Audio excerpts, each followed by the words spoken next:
Fui conversar com a dona Tati do Curte, como ficou conhecida em Laurentino. Aos 98 anos esbanja saúde e uma memória incrível. Ela, que é da época de arrancar flecha do braço atirada por índio. Atravessar, não atravessou de vez, ficou com a ponta assim porque bateu no osso. Daí nós, naquele tempo nem anestesia não tinha. Ela, que é do tempo do farmacêutico, passa tempo na casa do paciente aguardando ele melhorar. Quando estava muito mal, ele acompanhava. E quando estava assim, então ele deixava, ó, qualquer coisa me avisa. Vamos conhecer hoje, conversar com ela sobre as histórias da farmácia na época de antigamente. E só que o nosso trabalho era dia e noite, né? Por causa que farmácia tinha só aquela e não tinha médico por ali. Depois veio o médico de Rio do Sul e de Itaió. Senão até lá, Toca Grande, Rio do Sul, e Agronômica, ele atendia tudo. Vinha tudo ali. As pessoas vinham até Laurentino? Vinha até ali, porque ele não podia atender tudo. E como é que era os remédios? Era totalmente diferente de hoje. Como é que fazia para comprar esses remédios? Como é que vinha para Laurentino? Porque ele manipulava, ele fazia os remédios. Depois veio como é, lá de Joinville, laboratório. Depois veio o laboratório de Joinville. Aí ele fabricava o Sadol, Salbol, todas essas coisas, né?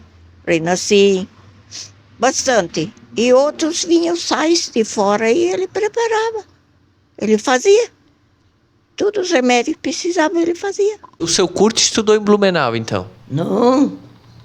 Estudou em Florianópolis, lá não tinha em Blumenau. Em Blumenau ele fez até que era para ir para Florianópolis, fazer o Enem, mas ele dizia outra coisa, né? Dali acabaram o estudo, era ele, o doutor Gerna, o Guilherme Gembala, o For e ele. E se a pessoa ficasse doente no interior, precisasse chamar alguém, o seu Curte ia até lá, a senhora também? Ia de cavalo, de carroça? Como é que ia? Carroça, até de a pé. Às vezes não passava. E às vezes eles traziam um cavalo, vinha com um cavalo e puxava um outro cavalo. Daí o meu marido montava num cavalo e ia lá. Daí ele ficava, às vezes, conforme estava o doente, ele ficava de noite, às vezes tinha até 2, 3 dias que ele não voltava para casa. Estava lá, cuidando de lá. Ficava outro doente, ele ia para Toca Grande. Depois ele se comprou um cavalo. Isso não falei, pô. Se comprou um cavalo branco, porque daí ele queria um cavalo para ele, senão que não tinha cavalo, vinha com a carroça, às vezes vinha de a pé, então ele comprou um cavalo. Atrelou o cavalo certinho, bonito. Aí depois, quando ele chamava, ele tinha o cavalo dele. Ele botava a pasta com as coisas dentro e ia. Ultimamente, né? Depois, ultimamente, ele comprou um calhambeque. Era um cara. Sabe o que é calhambeque? Comprou o calhambeque, depois o calhambeque ele comprou uma Fusca, parece um Fuscon, não sei.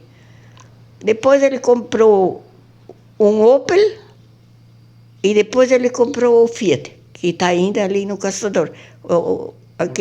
Você sabe, sim, né? Sei. Eu acho que ainda existe o Fiat. Tá lá ainda. Ele comprou novinho, tirou lá da loja, né? Sim.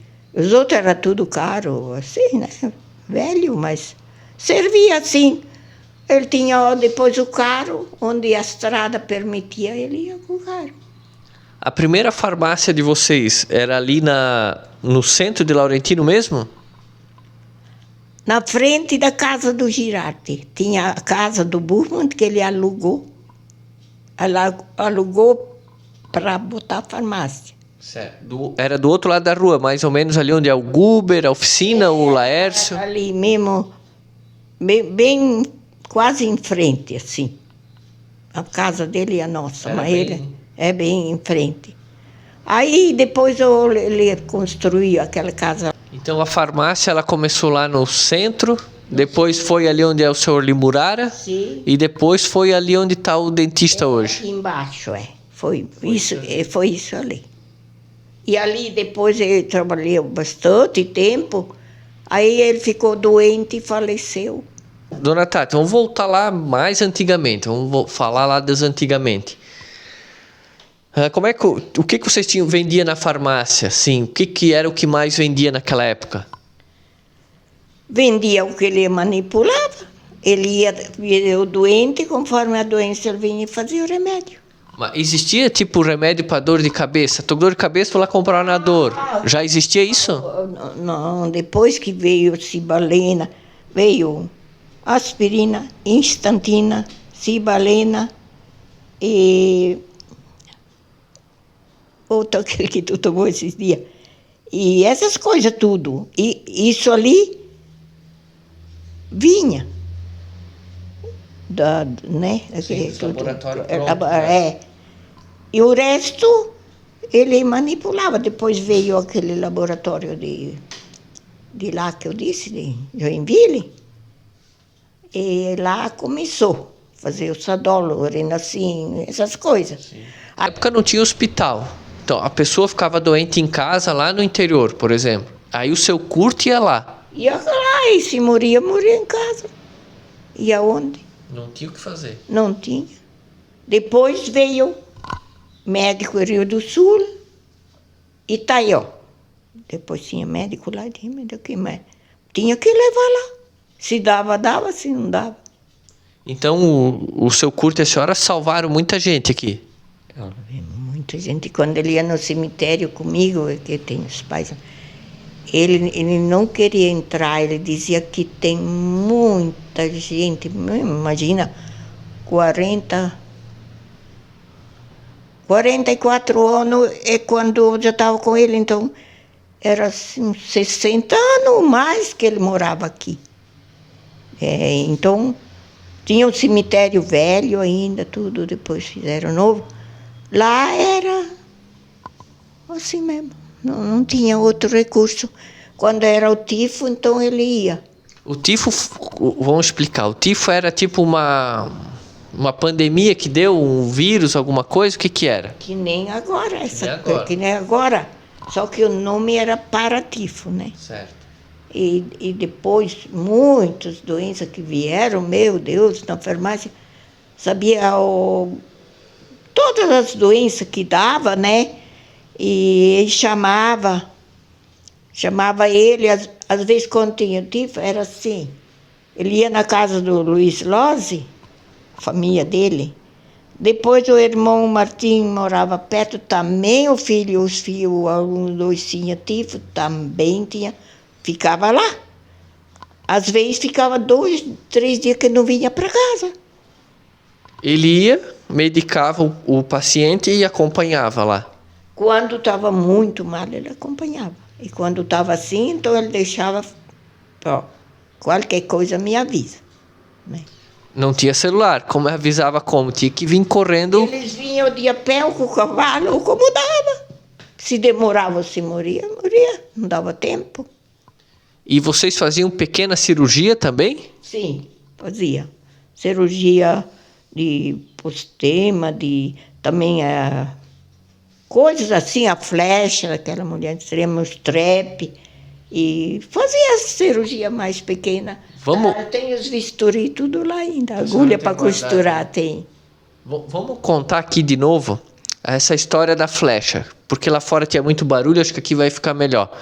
Era a mulher do balseiro, levou a flechada de um bugre, é isso? Sim, a dona Engrácia, o nome dela. Eu não sei outro nome. Lá no Rio do Sul não tem um homem em cima de uma canoa, lá de uma coisa de xaxim? O Basílio, não? Mulher do Basílio. A mulher do Basílio. Era a mulher do Ele Basílio. se chamava Basílio de Negredo, Negredo, Era a mulher daquele, que nós tiramos a flecha. Era a mulher dele. A mulher dele, ainda. Mas a flecha chegou a atravessar o braço da mulher?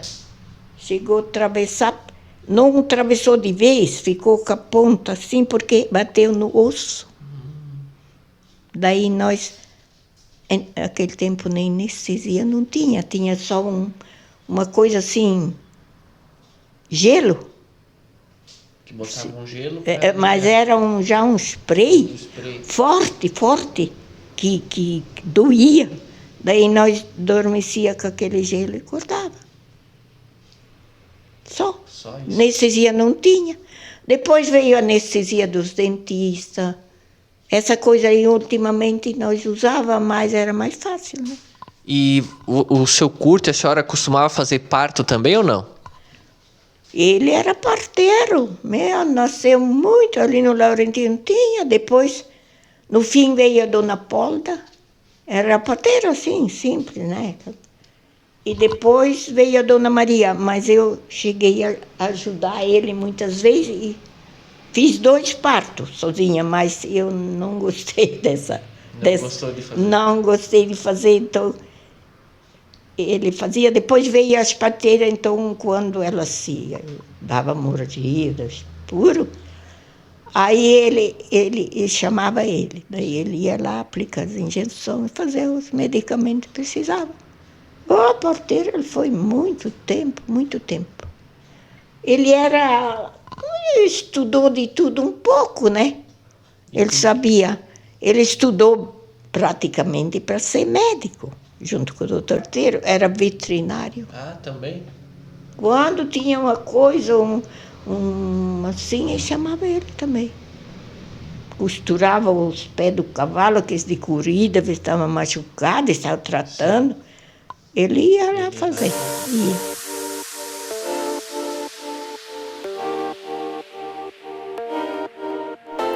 E por hoje é só. Dona Tati nos trará novas revelações no próximo episódio. Vai falar, conheceu Manuel Laurentino de Andrade, o cavador de poço. Conheceu João Venceslau Pereira, o primeiro morador de Laurentino. Se locomovia para ir para Rio do Sul de canoa. No próximo você não perca grandes histórias. Um abraço, até o próximo vídeo.